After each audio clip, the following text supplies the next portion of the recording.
ಕನ್ನಡದ ನಟ ಶಿವರಾಜ್ ಕುಮಾರ್ ಅವರು ಈ ಬಾರಿ ಅಭಿಮಾನಿಗಳೊಂದಿಗೆ ಜನ್ಮದಿನವನ್ನು ಆಚರಿಸಿಕೊಂಡಿಲ್ಲ. ಆದರೆ ಅವರ ಸಿನಿಮಾ ತಂಡಗಳು ಫಸ್ಟ್ ಲುಕ್ ರಿಲೀಸ್ ಮಾಡಿ ಶುಭಾಶಯವನ್ನ ತಿಳಿಸಿವೆ.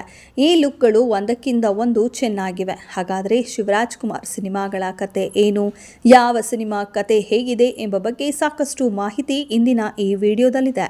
ಸ್ಯಾಂಡಲ್ವುಡ್ನ ನಟ ಶಿವರಾಜ್ ಕುಮಾರ್ ಶುಕ್ರವಾರ 62ನೇ ಹುಟ್ಟುಹಬ್ಬ ಆಚರಿಸಿಕೊಂಡಿದ್ದಾರೆ. ಈ ವಯಸ್ಸಿನಲ್ಲೂ ಸತತವಾಗಿ ಸಿನಿಮಾಗಳನ್ನು ಮಾಡುತ್ತಾ ಸಾಲು ಸಿನಿಮಾಗಳನ್ನು ಒಪ್ಪಿಕೊಂಡು ವಿಭಿನ್ನ ಪಾತ್ರಗಳಲ್ಲಿ ಮಿಂಚುತ್ತಿರುವ ಅದ್ಭುತ ಎನರ್ಜಿಯುಳ್ಳ ನಟ ಅವರು. ಈ ವಿಶೇಷ ಸಂದರ್ಭದಲ್ಲಿ 45 ಬೈರ್ತಿ ರಣಗಲ್, ದಳವಾಯಿ, ಶಿವಗಣ ಚಿತ್ರತಂಡಗಳು ಫಸ್ಟ್ ಲುಕ್ ಟೀಸರ್ ರಿಲೀಸ್ ಮಾಡುವ ಮೂಲಕ ಶುಭ ಕೋರಿದ್ದಾರೆ. ಅರ್ಜುನ್ ಜನ್ಯ ಚೊಚ್ಚಲ ನಿರ್ದೇಶನದ ಉಪೇಂದ್ರ ಹಾಗೂ ರಾಜ್ಬಿ ಶೆಟ್ಟಿ ಜೊತೆಗೆ ಶಿವರಾಜ್ ಕುಮಾರ್ ಮುಖ್ಯ ಭೂಮಿಕೆಯಲ್ಲಿರುವ ಸಿನಿಮಾ 45.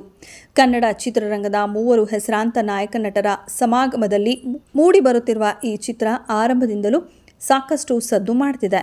ಬಹುಕೋಟಿ ವೆಚ್ಚದಲ್ಲಿ ಅದ್ದೂರಿಯಾಗಿ ಈ ಚಿತ್ರ ನಿರ್ಮಾಣವಾಗುತ್ತಿದೆ.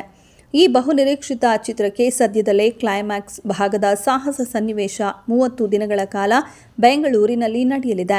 ಇಷ್ಟು ದಿನಗಳ ಕಾಲ ಅಪಾರ ವೆಚ್ಚದಲ್ಲಿ ಅದ್ದೂರಿಯಾಗಿ ಕ್ಲೈಮ್ಯಾಕ್ಸ್ ಭಾಗದ ಚಿತ್ರೀಕರಣ ನಡೆಯುತ್ತಿರುವುದು ಕನ್ನಡದಲ್ಲಿ ವಿಶೇಷ.